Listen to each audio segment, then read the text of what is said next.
And field staff association की तरफ से इलेक्शन करवाई गई प्रेस क्लब जम्मू में, जिसमें हमारे प्रधान पवन जी को यहाँ पे प्रेसिडेंट बनाया गया और इसके साथ साथ तमाम ऑफिस थे उनको बनाया गया, वाइस प्रेसिडेंट, जनरल सेक्रेटरी।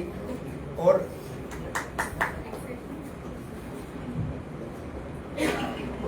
तो इलेक्शन का मतलब ये है कि हमारा कैडर जो है वो मजबूत हो।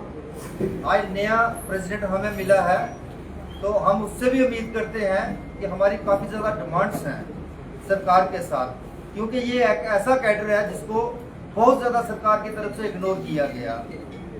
आज हमारे एसआरओ, हमारा रूल पैक्ट नहीं है, हमारी 30 साल से डीपीसी नहीं हुई है।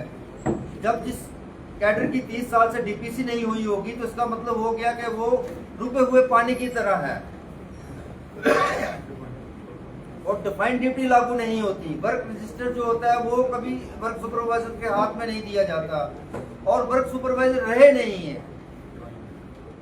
आज वर्क सुपरवाइजर जो है यही एक कैडर है जो पूरे निर्माण की यहाँ नजर है रखता है।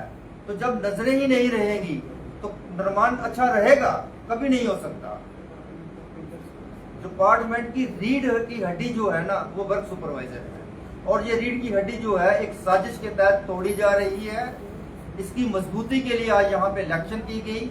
हमारी सरकार से अपील है कि हमारे रूल को पैक्ट किया जाए, इसके साथ साथ जो 30 साल से डीपीसी नहीं हुई है वो डीपीसी की जाए और डीपीसी करके वर्क सुपरवाइजरों को जेई की ट्रेनिंग के लिए भेजा जाए, जो 1 साल और 6 महीने का सिस्टम है कोर्स का, उसके तहत, ना कि हायर एजुकेशन की परमिशन लेने के बाद।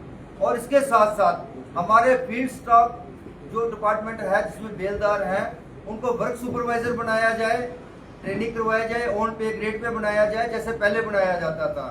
तो इसके साथ साथ वर्क सुपरवाइजरों की डीपीसी की जाए, डिपार्टमेंटल प्रमोशन की जाए। जो जेई की ट्रेनिंग करना चाहता है वो ठीक है, जो नहीं करना चाहता है उसको अपग्रेडेशन की जाए। तो यही हमारी कुछ डिमांड्स हैं। काफ़ी ज़्यादा मैं मीडिया का शुक्रिया अदा करता हूँ, उन्होंने हमें टाइम दिया और उसके साथ साथ जितने भी जम्मू प्रामिस से आए हुए हमारे वर्क सुपरवाइजर हैं इनका भी मैं शुक्रिया अदा करता हूँ। यहाँ पे आए, इलेक्शन को अच्छे तरीके से कराया और आज हमारे बीच में एक नई बॉडी जो है वो तैयार खड़ी है। तो मैं बड़ी उम्मीदें लेके यहाँ से जा रहा हूँ। आने वाले टाइम में हमारा टाइम, सरकार से हम अपील करते हैं, संघर्ष वाला नहीं हो। हमें किसी जगह पे खड़े होके सरकार के खिलाफ बोलने का मौका ना मिले।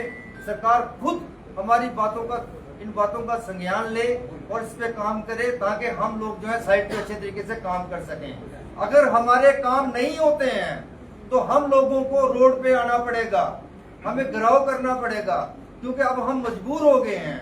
जब हम रिटायर होके जाते हैं तो मैं डायरेक्ट वर्क सुपरवाइजर लगा हूँ। 30 साल की सर्विस के बाद नवंबर महीने मेरी रिटायरमेंट है, मैं वर्क सुपरवाइजर रिटायर हो रहा हूँ।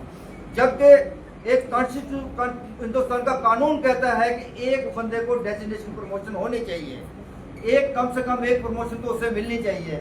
लेकिन इस कैडर में जितने बंदे भी रिटायर हुए हैं वो डायरेक्ट वर्क सुपरवाइजर लगे और वर्क सुपरवाइजर रिटायर हो गए। इससे बड़ी नाइंसाफी कोई हो सकती है? सरकार को भी अपनी आंखें खोलनी चाहिए। इस तरह से एक 4th क्लास मुलाजिम जो है वो जब लगता है, चपरासी लगता है, पियन लगता है, तो वो सेक्शन अफसर रिटायर होता है। आज जो हमारे और वर्क सुपरवाइजर जो है वो वर्क सुपरवाइजर रिटायर हो रहा है। यही हमारी डिमांड है सरकार से। सरकार अपनी इन चीजों को ध्यान में रखे और वर्क सुपरवाइजर कैडर को मजबूत करे ताकि सरकार के निर्माण भी अच्छे तरीके से हो और हमारे घरों के चूल्हे और हमारी डिग्निटी भी बची रहे।